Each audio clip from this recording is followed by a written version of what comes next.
बिस्मिल्लाहिर्रहमानिर्रहीम। The blank page official में आपको खुशामदीद कहते हैं। अगर आप नए हैं इस चैनल पर तो सब्सक्राइब ज़रूर करिएगा और बेल आइकन को प्रेस करना ना भूलिएगा।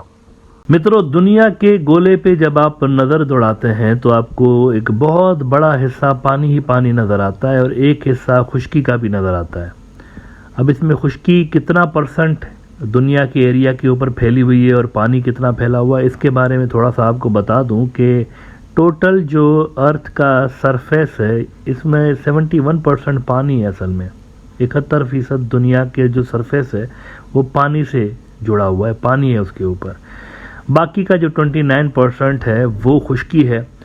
और ये जो दुनिया का 71% पानी से जुड़ा हुआ हिस्सा है, इसमें से 96.5% जो हिस्सा है वो ओशियंस का पानी है। बाकी जो है वो दीगर सोर्सेज हैं पानी के, लेक्स भी आ जाते हैं इसके अंदर और दरिया भी आ जाते हैं। अब ओशियंस जो है ना, एक तो पहली बात तो ये जान लें कि एक ही ओशन है दुनिया के अंदर असल में, लेकिन मुख्तलिफ रीजन्स के अंदर चूँकि इंसान रहते हैं तो उन्होंने अपनी सहूलत की वजह से इनको 5 मुख्तलिफ एरियाज में डिवाइड किया हुआ है और 5 बड़े ओशियंस कंसीडर किए जाते हैं दुनिया के अंदर। इनमें एक तो आपने नाम सुना होगा अटलांटिक ओशियन का, फिर इंडियन ओशियन, और फिर आर्कटिक ओशियन है, और फिर सदर्न ओशियन है, और पैसिफिक ओशियन का नाम भी आपने सुना होगा। अब ये जितने भी ओशियंस हैं, समुंदर हैं, इसमें जो सबसे इम्पॉर्टेंट है वो पैसिफिक है शायद। इसकी वजह यह है कि सारे समंदरों का आधा जो है ना वो पैसिफिक के अंदर आता है। यानी दुनिया जितनी भी आप पानी देख रहे हैं उसका आधा ऐसा यूँ समझे कि पैसिफिक ओशियन है। और जो फूड सोर्स है समंदरों के अंदर से मछली और जो सी फूड हमें मिल रहा होता है, दुनिया में जितना भी सी फूड आप देख रहे होते हैं इसका 70% से ज़्यादा हिस्सा पैसिफिक ओशियन से आता है। दुनिया में जितना भी कंज्यूम होता है ना सी फूड, 70% से ज़्यादा इस एक समुंदर से आ रहा होता है, क्योंकि इसके अंदर सबसे ज़्यादा सी फूड पाया जाता है।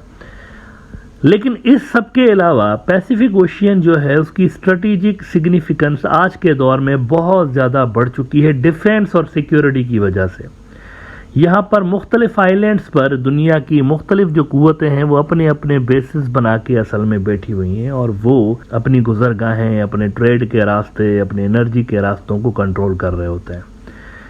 अमेरिका और चाइना के दरमियान भी जो कोल्ड वार चल रही है उसके अंदर जो मेजर फोकस है वो पैसिफिक सी के ऊपर है। अब पैसिफिक ओशियन के अंदर ऑस्ट्रेलिया अमेरिका का एक बहुत बड़ा इत्तेहादी है, इसका फड्डा पड़ा हुआ है चाइना के साथ, क्योंकि ऑस्ट्रेलियंस अमेरिका के कहने पे इंडो पैसिफिक क्वाड और ऑक्स और ये सारा कुछ ज्वाइन करके बैठे हुए हैं।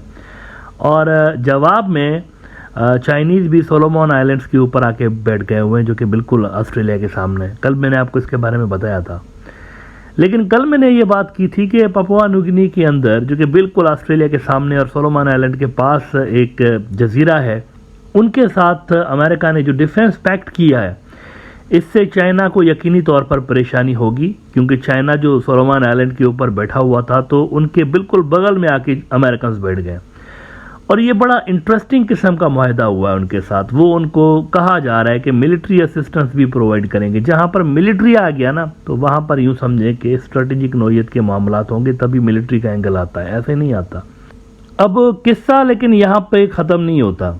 ये जो पपुआ न्यू गिनी के साथ इन्होंने मुआहदा किया ना, किस्सा यहाँ पर ख़त्म नहीं होता। आप समझ रहे होंगे कि ये तो बैलेंस कर दिया अमेरिका ने और थोड़ा सा ऑस्ट्रेलियंस को भी उन्होंने, वो कहते हैं ना, उनके भी दिल पे मरहम रख दिया कि घबराने की ज़रूरत नहीं, चाइना से डरने की ज़रूरत नहीं, हम भी इधर बैठे हुए हैं आपके साथ। लेकिन बात यहाँ से कुछ आगे ही निकल गई है, थोड़ी सी बात और ख़राब हो गई है चाइनीज़ और अमेरिकन के दरमियान। हुआ ये है कि अमेरिका ने 2 और मुल्कों के साथ इस रीजन के अंदर कुछ इसी तरह के मुआहदे किए हुए हैं। एक तो उन्होंने मैक्रोनेशिया, एक छोटा सा आइलैंड नेशन है, उनके साथ ऐसा ही कुछ मुआहदा किया है। दूसरा उन्होंने पोलाव के साथ मुआहदा किया हुआ इसी तरह का। अगर आप मैप देखें तो ये देखिए, ये ऑस्ट्रेलिया के सामने है दोनों, ये मैक्रोनेशिया भी उनके सामने और पोलाव जो है वो भी उनके सामने है, और ये बल्कि फिलिपाइन के करीब है। और फिलिपाइंस जो है वो भी यूँ समझिए आधा अमेरिका की तरफ है और आधा जो है वो चाइना की तरफ है, लेकिन अमेरिका की तरफ ज़्यादा वो टिल्ट हुए पड़े हैं। तो पोलाव के साथ जो इन्होंने ये डील की है ना अमेरिकन ने, रिसेंटली ये 2-4 रोज़ के अंदर सारी डेवलपमेंट्स हुई हैं। इसका सिर्फ ऑस्ट्रेलिया ही नहीं, फिलिपाइंस के ऊपर भी यकीनी तौर पर असर पड़ेगा और मेरे ख्याल से ये चाइना के लिए कोई अच्छी न्यूज़ नहीं है। यूएस न्यूज़ रिपोर्ट कर रहा है कि US to sign strategic pacts with 2 Pacific states, hopes for third in weeks.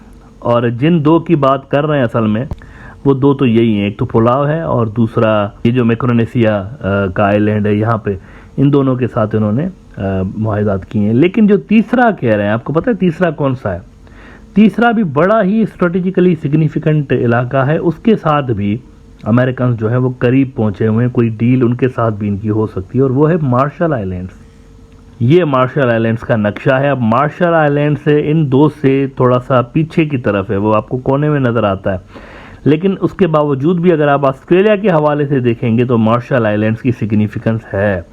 तो इन आइलैंड्स के ऊपर यूं लग रहा है कि वो जो अमेरिका और चाइना के दरमियान एक रेस लगी हुई थी कि इस रीजन को हम कंट्रोल करेंगे, मुख्तलिफ आइलैंड नेशंस जो हैं उनके साथ हम पैक्ट्स करेंगे और सिक्योरिटी मुआहदात करके अपनी प्रेजेंस यहाँ पर बढ़ाएंगे। लग यूँ रहा है कि अमेरिका इज़ विनिंग सो फार। अभी तो गेम जारी है, लेकिन अभी तक यूँ लग रहा है कि अमेरिका का पलड़ा जो है वो यहाँ पर भारी है और वो पैसिफिक ओशियन के अंदर दोबारा खुद को असर्ट करते हुए नज़र आते हैं अमेरिकन। और ये रिसेंटली ये सारी डेवलपमेंट्स हुई हैं। अब ये जो है ना सही वाली कंपटीशन का एरिया है, क्योंकि यहाँ पर अमेरिकन इत्तेहादी भी हैं, चाइना से भी ये कुछ ज़्यादा दूर नहीं है। यहाँ से अगर आप देखें फिलिपाइन तो उनका पड़ोसी है एक तरह से, तो पुलाव जो है वो फिलिपाइन के पास है, पुलाव के साथ उनका मुआहदा होना बड़ी बात है।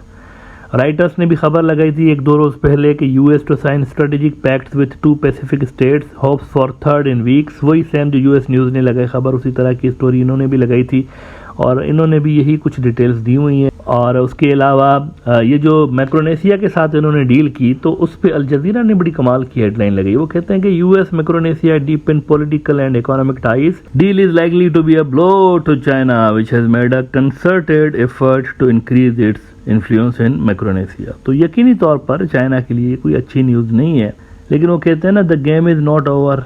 यहाँ पर चाइना स्ट्राइक बैक यकीनी तौर पर करेगा। अच्छा, एक्सोस न्यूज़ ने भी कुछ इसी तरह की खबर लगाई थी कि बाइडेन सीव्स 3 deals in Pacific islands as US competes with China. Pacific island के अंदर ये जो सारे यहाँ के आइलैंड नेशंस हैं, यहाँ पर अमेरिका की भरपूर अंदाज में दोबारा से एंट्री हुई है। मतलब बीच में ऐसा लग रहा था कि अमेरिकन यहाँ पर डाउन हो रहे हैं, लेकिन यहाँ पर उनकी दोबारा से एंट्री हुई है। While Chinese were busy in middle east and Ukraine, यहाँ से ये गेम डाल दिया अमेरिकन ने। अच्छा, इंडिया के लिए एक गोल्डन अपॉर्चुनिटी है। कल भी मैंने ये बात की थी कि मोदी साहब ये जो सिर्फ फोटो सेशन के लिए वहाँ जा रहे हैं और वहाँ नमस्ते और इस तरह की चीज़ें, वही संस्कृति उभारने से ज़्यादा इनको स्ट्रेटेजिक ऑब्जेक्टिव्स पे फोकस करना चाहिए।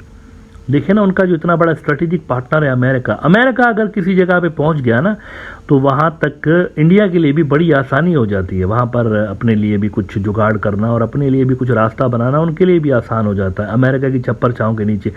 ये सारे जो पुलाव हो गया या मैक्रोनेशिया हो गया या पापुआ न्यू गिनी हो गया, इन सारे आइलैंड नेशंस के अंदर अपना इन्फ्लुएंस बढ़ाने के लिए इंडिया के पास भी सुनहरा मौका है और वो भी ट्रेड इन्वेस्टमेंट वगैरह डाल के कुछ अपने लिए काम कर सकते हैं। अगर मोदी साहब को फुर्सत मिल जाए पॉलिटिकल स्टंट से तो इंडिया के अपने लिए ये चीज़ काफ़ी बेहतर हो सकती है। लेकिन देखना ये है अब कि चाइनीज़ कैसे इसको काउंटर करते हैं। वो भी बहुत बड़ी फोर्स है यकीनी तौर पर, और वो अपना इन्फ्लुएंस यहाँ पर बरकरार रखने के लिए जल्द मुझे लगता है कि वो भी कोई मास्टर स्ट्रोक खेलने की तैयारी में होंगे।